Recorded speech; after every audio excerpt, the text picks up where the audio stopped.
جہاں ایک شیر بھیانک رہنے والا تھا. میں جیسے ہی وہاں وہ چکلے سے اتر کر کھڑا ہوا، سامنے سے وہ شیر میری طرف دھاڑے مارتا ہوا آیا، اپنی بلند آواز نکالتا ہوا آیا. قریب تھا کہ وہ میرے اوپر حملہ آور ہوتا. میں نے اس سے کہا یا ابل حارث، اے چلانے والے کہاں چلا کے ڈرا رہا، بولے یا ابل حارث انا مولا رسول اللہ. کیا بولے وہ؟ میں اللہ کے رسول کا غلام ہوں، کہاں ڈرا رہا میرے کو. بولے جیسے ہی آپ یہ آواز لگائے وہ شیر جو ہے اپنا سر جھکا کے آپ کے قریب آیا اور اپنے کمر سے آپ کو دھکا دے کر کہنے لگا میرے ساتھ آؤ. اشارتن، منہ سے نہیں بولا، اشارتن کہ میرے طرف آؤ، میں جدھر لے کے جا رہا ہوں. تو انہیں لے جا کے رستے پہ لگا دیا. پھر آپ رستے پہ پہنچ کے جب اس کی طرف دیکھے تو گویا وہ مجھے ودا کر رہا تھا، ایسے اشارے کر رہا تھا کہ اللہ حافظ، اللہ کے حفظ و امان میں بول کے اشارے کر رہا تھا. یہ جو حدیث سنائی امام طبرانی نے معجم الکبیر میں جلد 7 صفحہ نمبر 80 حدیث نمبر 6432 پر بیان کیا. مستدرک حاکم میں یہ حدیث پاک ہے، جلد 2 صفحہ نمبر 675 حدیث نمبر 4235 پر اس کو بیان کیا. بخاری، امام بخاری نے اپنی کتاب تاریخ الکبیر میں جلد 3 صفحہ نمبر 195 حدیث نمبر 663 پر اس کو بیان کیا. حضرت عروہ بن زبیر سے روایت ہے، جس دن حضرت عامر بن فہیرہ شہید ہوئے، یہ صحابی ہے عامر بن فہیرہ، جس دن شہید ہوئے، حضرت عروہ بن زبیر کہتے ہیں کہ ان کے جسم کو ہم نے ڈھونڈا، کہیں نہ ملا. سنو، ان کا جسم فرشتوں نے اپنے ہاتھوں سے زمین میں دفن کیا تھا. کون برے؟ حضرت عروہ بن زبیر. یہ جو حدیث سنائی امام عبد الرزاق نے اپنی مصنف میں جلد 5 صفحہ نمبر 383 حدیث نمبر 9741 پر اس کو بیان کیا. کیا پتا چلا کہ حضور کی امت میں بہت سے ایسے بھی ہیں جن کی تدفین انسان نہیں ملائکہ آ کر کرتے ہیں. اور سرکار کے صحابہ میں ایک صحابی ہے، ان کا نام ہے حضرت حنظلہ. کیا نام ہے؟ نون زوئے لام ہے، حنظلہ. ان کو لقب دیا گیا ہے غسیل الملائکہ، ملائکہ سے نہلائے ہوئے. کیوں ایسا لقب دیا گیا؟ یہ رسول پاک کی ندا پر، آواز پر لبیک کہتے ہوئے جہاد میں شریک ہو گئے. نئی شادی ہوئی تھی ان کی اور ابھی غسل فرض تھا. غسل کرنے سے پہلے ہی آپ جہاد میں شریک ہو گئے، ویسی چلے گئے، سرکار بلائے بول کے ویسی چلے گئے. اب جہاد میں شریک ہونے کے بعد وہاں شہادت ہو گئی ان کی. تو رسول پاک صلی اللہ علیہ وسلم کے صحابہ ان کی میت جو ہے نا ڈھونڈنے لگے، نہیں ملی. سرکار سے پوچھے، دریافت کرے، یا رسول اللہ حنظلہ کی میت نہیں ملتی. حضور نے فرمایا کہاں سے ملے گی، اسے تو فرشتے آسمانوں میں اٹھا کر لے گئے ہیں. ان کی نعش مبارک آسمانوں میں لے گئے فرشتے، اور وہاں لے جا کر اسے اپنے ہاتھوں سے فرشتے غسل دے رہے ہیں. یہ کرامت نہیں تو کیا ہے، یہ بزرگی نہیں تو کیا ہے. حضرت حنظلہ رضی اللہ تعالیٰ عنہ کی آسمان میں لے جا کر میت کو نہلایا گیا. پھر اس کے بعد جب ان کی نعش مبارک زمین پر لائی گئی تو ان کے بال مبارک سے پانی کی بوندیں ٹپک رہی تھی. ذرا غور کیجئے کیا مقام و مرتبہ ہے حضرت حنظلہ رضی اللہ تعالیٰ عنہ کا. ابھی یہاں دیکھا اپنے ایک صحابی کی نعش مبارک کو فرشتوں نے دفن کیا. اسی طرح حضرت عاصم بن زمرہ رضی اللہ تعالیٰ عنہ سے روایت ہے، وہ بیان کرتے ہیں امام حسن رضی اللہ تعالیٰ عنہ نے خطبہ دیا مولا علی شیر خدا کی شہادت کے بعد. ممبر پر چڑھے، امام حسن نے خطبہ دیا ممبر پر چڑھ کر. کیا خطبہ دیا؟ خطبہ دیا کہ میرے والد مولا علی وہ ہستی ہیں جن کو لوگوں نے شہید تو کر دیا، اب ان جیسی ہستی روئے زمین پہ کبھی دیکھنے کو نہیں ملے گی. اور امام حسن نے فرمایا سنو، ان کی فضیلت یہ تھی کہ وہ جب جہاد کرتے تو ایک طرف دائیں طرف ان کے جبرائیل ہوتے اور بائیں طرف میکائیل ہو کر ان کے ساتھ ساتھ مقابلہ کرتے تھے. اور جب علی جس جہاد میں جاتے وہاں فتح یاب ہو کر واپس لوٹتے تھے. کون بیان کر رہے؟ حضرت امام حسن جو جنتی جوانوں کے سردار ہے.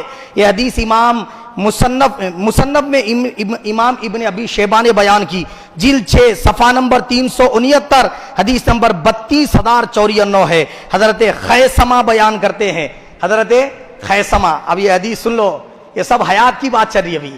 ابھی موت کے بعد کی کرامتوں پہ نہیں آئے.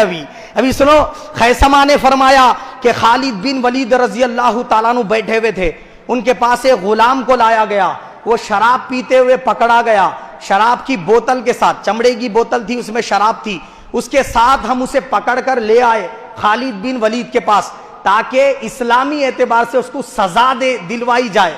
تو حضرت خالد بن ولید رضی اللہ تعالیٰ سے جب آ کے ہم شکایت کرے تو اس کو پیش کیا گیا وہ غلام کو, تو خالد بن ولید نے یہ الفاظ کہے, اے اللہ اس کو مار کھانے سے بچا لے, اے اللہ اس کے جو ہے نا کیا ہے بوتل میں شراب کی جگہ شہد کر دے. انہوں نے کیا یہ الفاظ اپنی زبان سے ادا فرمائے, جب بوتل کھول کے دیکھی گئی تو شراب کی جگہ شہد تھا, اس میں کیا تھا, شراب کو اللہ نے شہد میں تبدیل کر دیا تھا. ایسے مقبول بارگاہ ہیں حضرت خالد بن ولید.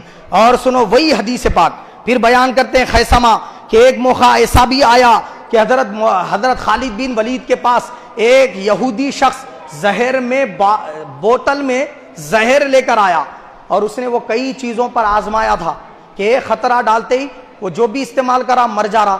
تو وہ خالد بن ولید کے پاس آ کر عرض کیا کہ بولو خدا موت دیتا ہے یا پھر آدمی قدرتی موت مرتا ہے, خدا کی موت سے مرتا ہے, یا پھر زہر کھانے سے, یا سانپ کے ڈسنے سے, یا بچھو کے کاٹنے سے, یا پھر مخلوق کی طرف سے مرتا ہے. خالد بن ولید بولے کہ اللہ تعالیٰ کی طرف سے موت اور زندگی کا فیصلہ ہوتا ہے, موت تو اللہ دینے والا ہے. انہیں بولا پھر ثابت کرو, میں تو یہ زہر کو موت دینے والا پایا, میں نے جس پر یہ زہر استعمال کیا سب مر گئے, مگر مجھے ثابت کر کے بتاؤ ابھی مسلمان ہو تو بلا یہ زہر پی کے بتاؤ. خالد بن ولید بولے بسم اللہ الذی لا یضر مع اسمہ شیء فی الارض ولا فی السماء وہو السمیع العلیم. اللہ کا نام لینے کے بعد کوئی چیز زمین و آسمان کی نقصان نہیں پہنچا سکتی, وہ زیادہ سننے والا زیادہ علم والا ہے. یہ کہہ کر وہ زہر سارا کا سارا پی لیا. ایک خطرہ ڈالے تو مر جا رہا تھا آدمی یا پھر کتا بلی جو بھی ہے, لیکن خالد بن ولید آدھی بوتل پی گئے. اس کے باوجود صحیح سالم تھے. وہ بوتل سامنے رکھ کر کہا اب بتا رب موت دیتا ہے یا بندہ لوگوں کے ہاتھوں ہلاک ہوتا ہے. وہ کلمہ پڑھا اور مسلمان ہو گیا. یہ حدیث کی اسناد کو ابن سعد نے صحیح قرار دیا, اور یہ حدیث امام ذہبی نے سیر اعلام النبلاء میں جلد 1 صفحہ 375 پر بیان کی, جو پوری حدیث سنائی. اور اسی طرح امام اسقلانی نے الاصابہ میں جلد 2 صفحہ نمبر 254 پر, امام رازی نے تفسیر الکبیر میں جلد 21 صفحہ نمبر 59 پر اس کو بیان کیا. آئیے اب ایک حدیث پاک مرنے کے بعد کرامت پر سنا دیتا ہوں تاکہ بات پوری ہو جائے, کیونکہ عنوان کیا تھا کہ زندگی میں کرامت صحابہ اکرام اولیاء اللہ, زندگی میں کرامات اولیاء اللہ, اور مرنے کے بعد بھی اولیاء اللہ کی کرامات. یہ عنوان تھا نا. ابھی وقت ہو گیا ہے, اگر سنانے کے لیے کہو گے تو سنا دوں, نہیں تو بات ختم کر دیں گے. کیا بولتے آپ, ذرا بلند آواز سے بولیے. اللہم صلی وسلم علی سیدنا محمد و ترتیب عدد کل معلوم لک. موت کے بعد اولیاء کی کرامت پر یہ حدیث ہے حضرت عبداللہ ابن عباس سے روایت. آپ فرماتے ہیں قال ضرب بعض اصحاب النبی خباءه علی القبر وهو لا يحسب انه قبر فاذا فيه انسان يقرأ سورة تبارك الذي بيده الملك حتى ختمها فاتى النبي فقال يا رسول الله اني ضربت خبائي على قبر وانا لا احسب انه قبر فاذا فيه انسان يقرأ سورة الملك حتى ختمها فقال رسول الله صلى الله عليه وسلم هي المانعة هي المنجية تنجیہ من عذاب القبر. یہ حدیث جو سنائی نا, یہ امام بیہقی نے دلائل النبوہ میں بیان کی, جلد نمبر نہیں, یہ اس کو جو ہے نا حضرت امام حاکم نے مستدرک حاکم میں بیان کی, اور یہ ترمذی شریف کے اندر ہے. امام حیثمی نے مجمع الزوائد میں اس کو بیان کیا. سارے احادیث کی کتب میں عبارت میں نے سنا دی. اب سنیے کیا ہے حدیث. حدیث یہ ہے, صحابہ میں سے ایک صحابی گئے ہوئے تھے, انہوں نے دیکھا ایک ریت کا ٹیلا ہے تو انہوں نے اس کے اوپر خیمہ لگا دیا. خیمہ لگا کر وہاں بیٹھ گئے. اب رات کا وقت تھا, قرآن شریف پڑھنا ان کا معمول تھا. انہوں نے قرآن کی تلاوت شروع کی, سورہ ملک پڑھنے کی تلاوت شروع کی. میں نے دیکھا یا رسول اللہ میرے ساتھ اور کوئی پڑھ رہا ہے. جس ریت کے ٹیلے پہ میں بیٹھا ہوا ہوں گویا محسوس کر رہا تھا اس میں کہ اس کے اندر سے ایک انسان کے پڑھنے کی آواز آ رہی ہے. وہ کیا پڑھ رہا تھا؟ تبارک الذی بیدہ الملک, سورہ ملک کی تلاوت کر رہا تھا. یہاں تک کہ اس نے پوری سورت پڑھ ڈالی.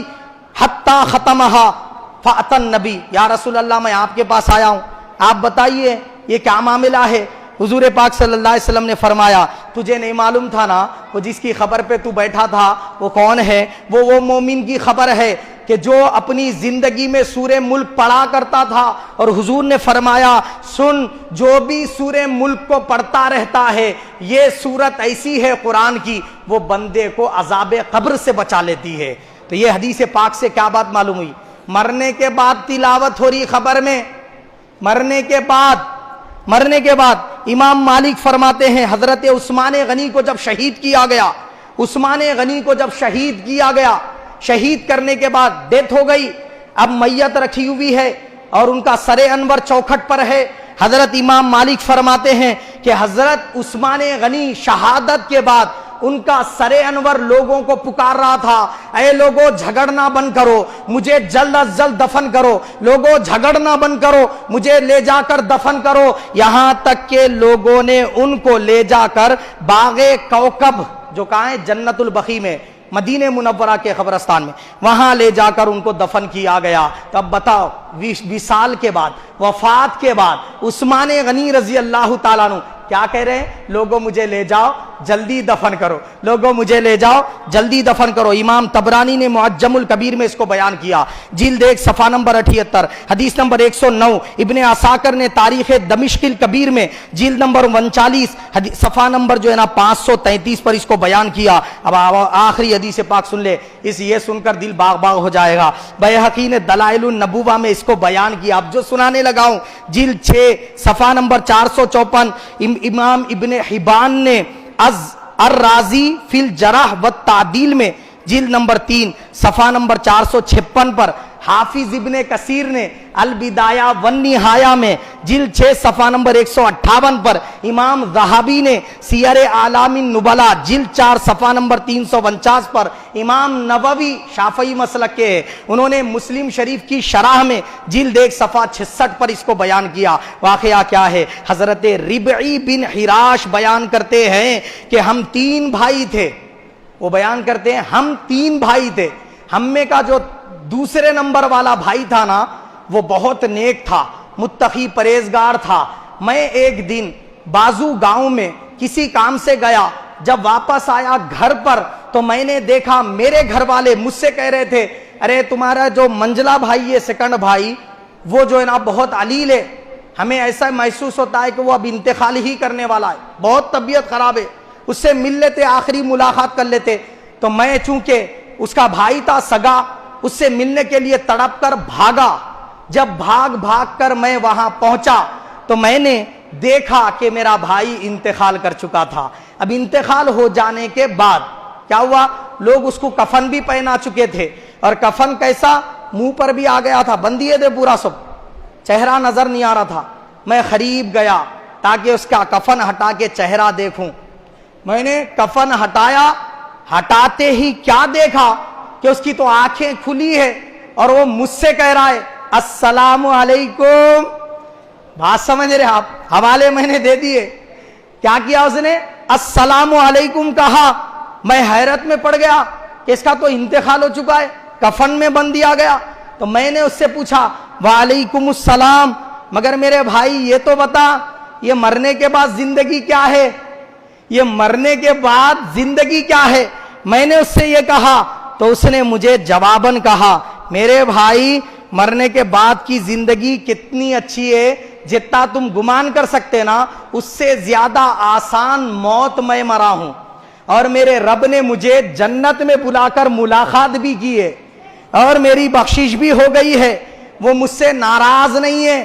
اور سنو میرے بھائی, میرے جنازے میں رسول پاک تشریف لائے ہیں اور حضور نے قسم کھائی ہے مجھ سے کہ اے میرے امتی، تیری تدفین جب تک نہیں ہوں گی نا تب تک میں یہاں سے جانے والا نہیں ہوں۔ تو حضور یہی موجود ہے، یہ بات سنا رہا بھائی اپنے بھائی کو، پھر ساتھ میں کہتا ہے لوگوں کو مخاطب کر کے، اے لوگوں غرور مت کرو، کبھی بھی اللہ کی ناراضگی حاصل ہوگی، اور لوگوں سنو نیک عمل زیادہ کیا کرو۔ یہ 3 بار اس نے کہا، پھر مجھ سے کہا چلو اور دیر کیا کر رہے، جلدی دفن کرنے لے کے چلو۔